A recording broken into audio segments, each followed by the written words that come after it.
Joining me now is CeCe Moore, head of Genetic Genealogy Services for Parabon Nanolabs Law Enforcement Unit, which has made more than 200 successful identifications of violent criminals. She's not worked the Idaho case. She stars in the documentary series The Genetic Detective, now streaming on ABC, and she is also has worked on all 10 seasons of the PBS television documentary series Finding Your Roots with Henry Louis Gates Jr. CeCe, thank you for being here. What does this mean, single source of male DNA, which I'm reading from the affidavit?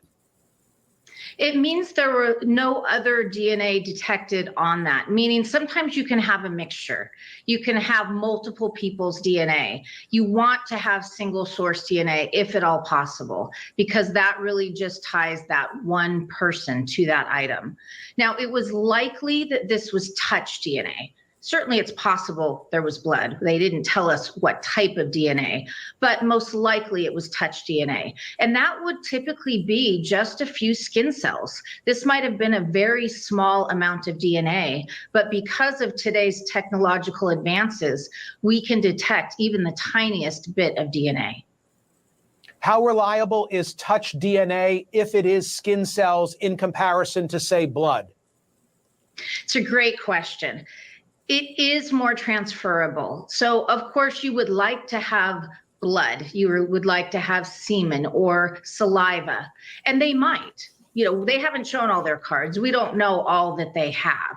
But touch DNA, now that we can use it because of the sensitivity of our equipment, it also means you have to be more cautious about using DNA as your only evidence. So it's a really positive thing that they clearly have other evidence. This is just one piece of it. We have seen touch DNA transfer in other cases. Of course, it's fairly rare, but it is something that you have to be aware of and make sure that there are other aspects of the case also pointing at the same person. So, Mike, super interesting. Let me just reach out. Protected for Life, thank you for the $9.99 super sticker. Hi, do you believe they have to move to a larger city for new venue? We have addressed that earlier. I don't believe that. I know that the defense will be pushing for that. I think the people of Latah County, the people of Moscow, the people of the state of Idaho deserve their justice in the county that this crime was committed in the city, that this the jurors coming from the area, they're worried about jurors being prejudiced because this, in fact, did happen in Latah County. I don't think that the judge will grant the change of venue. Mike, your thoughts on that? Yeah, I think Ms. Taylor would really like to have this over in a city like Boise, Idaho, maybe the largest city in Idaho, where she'll get maybe a group of people, and then she'll have maybe more differing views on the death penalty, differing views on guilt and innocence, because they were not so directly affected. But I don't think it'll work. I think this case is so horrific. And if you have this scientific DNA evidence, you've got cell phone evidence, you got the pictures from the security cameras, the white Hyundai that evening, that early morning. I think no matter where she goes, he would be toast. I don't think going to Boise is going to help, but I think that's what she's looking for. I think John Judge, pretty soon in the future, probably in the next 30 days, is just going to slam that door shut on Ann Taylor.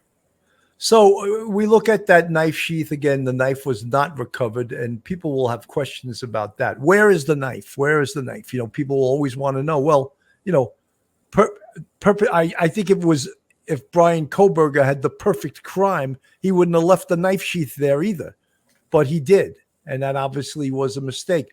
Now, CeCe Moore, the person we've played on the CNN video, she is one of the foremost experts on this technology in the country, as well as Orthrem Labs that has done a lot of the DNA work in what's known as Investigative Genetic Genealogy, where they build family trees, and they've done unbelievable work. So one of the big things that I always worry about is, what if the defense hires a CeCe Moore to refute this evidence? And what if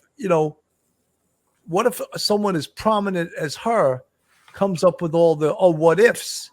And that's how the defense pokes holes in the prosecution's case. And we've seen it, Mike. What is the truth? Where is the truth lie when experts can poke holes in science? We always think science is the last stop. There's no other stop. The science says this, then you get two different scientists who says, well, it doesn't necessarily mean that.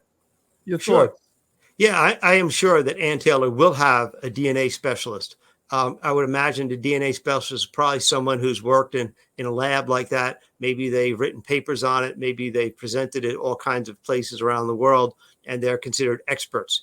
However, the jury will have to probably make up their mind which expert sounds more convincing, which expert is more likely to have the newest technological information at their fingertips and analysis. Because you may have somebody, as you Phil have seen this and I've seen this, if you were an expert on DNA up until say 2021, okay, 2001, and now you're called into court to be a DNA expert, all that information that you had gathered to 2021, a lot of it is no longer good anymore, and it's been surpassed by the technological revolution in DNA retrieval and analysis.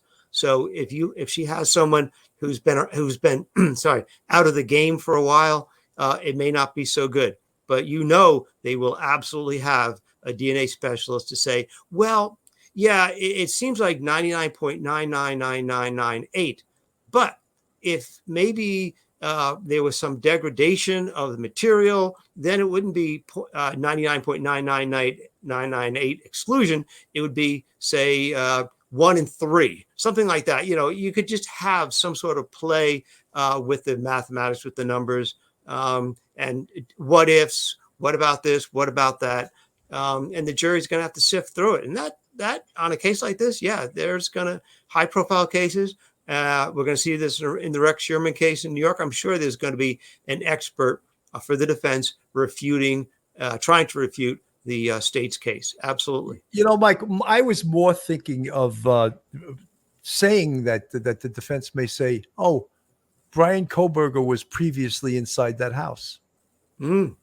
Because that house was known to have huge raucous parties. Mm-hmm. And basically, they didn't know everyone that was there. What if the defense tries something like that? I mean, I wouldn't, if I was a juror, I don't think I would buy it, but that certainly could be one of the things that they would mention.